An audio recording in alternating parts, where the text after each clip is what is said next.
இன்னைக்கு இந்த வீடியோவில் நான் உங்களுக்கு சொல்லித்தர போகிறது என்னென்னா, உங்ககிட்ட ஒரு டொமைனும் ஒரு ஹோஸ்டிங்கும் இருந்துச்சுன்னா எப்படி ஈஸியாக வேர்ட்பிரஸில் ஏஐ யூஸ் பண்ணி ஒரு வெப்சைட்டை க்ரியேட் பண்ணுறதுன்ட்டு உங்களுக்கு சொல்லித்தர போகிறேன். உங்கள் ஓன் வெப்சைட்டில் உங்களுக்கு பிளாக் ரைட் பண்ண ஆசைனா இந்த வேர்ட்பிரஸை யூஸ் பண்ணி உங்களால் எழுத முடியும். நீங்கள் ஒரு பிஸ்னஸ் ஸ்டார்ட் பண்ணணுன்ட்டு நினைக்கிறீங்கன்னா, இ-காமர்ஸ் இல்லைனா அமேசான், ஃப்ளிப்கார்ட் மாதிரி பெருசாக பண்ணணுன்னா இந்த வேர்ட்பிரஸை வச்சு உங்களால் இ-காமர்ஸ் ஸ்டோரை க்ரியேட் பண்ண முடியும். இதில் டொமைன் ஹோஸ்டிங்கை வச்சு வேர்ட்பிரஸில் எப்படி வெப்சைட்டை க்ரியேட் பண்ணுறதுன்ட்டு நாம் இப்போ பார்ப்போம்.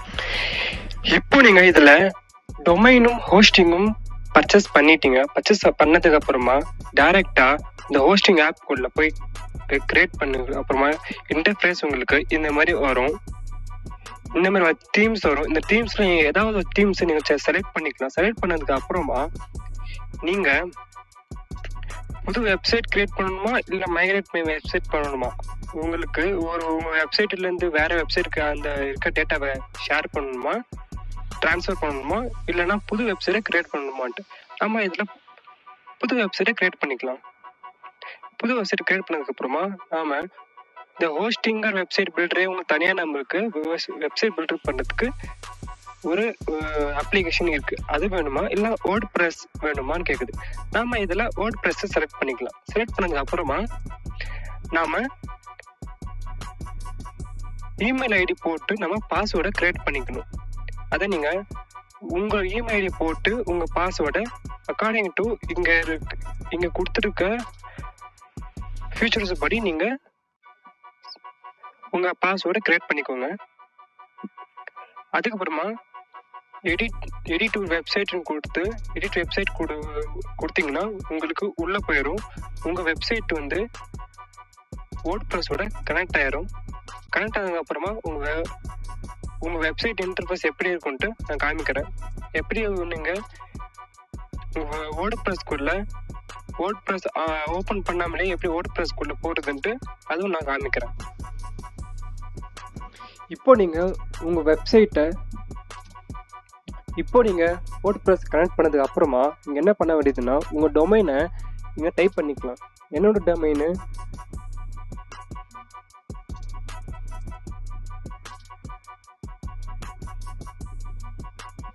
mdzami.shopன்னு போட்டதுக்கு அப்புறமா அது கூட ஸ்லாஷ் போட்டு அட்மின்னு போட்டால் உங்களுக்கு ஒரு இன்டர்ஃபேஸ் காமிக்கும். இந்த மாதிரி இன்டர்ஃபேஸ் காமிக்கும். இதில் நீங்கள் உங்கள் இமெயில் ஐடி அட்ரஸும் நீங்கள் அதில் க்ரியேட் பண்ண பாஸ்வேர்டும் போட்டிங்கன்னா உங்களுக்கு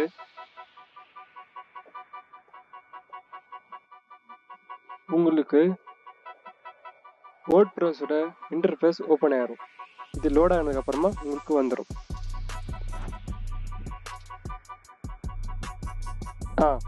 இந்த மாதிரி ஒரு இன்டர்ஃபேஸ் உங்களுக்கு காமிக்கும். இதில் நீங்கள் உள்ளே போயிட்டு வேர்ட்பிரஸில் உங்களோட வெப்சைட்டை நீங்கள் ஈஸியாக க்ரியேட் பண்ணிக்கலாம். இப்போது நம்மளோட வெப்சைட்டை நம்ம எப்படி இருக்குதுன்னு பார்ப்போமா?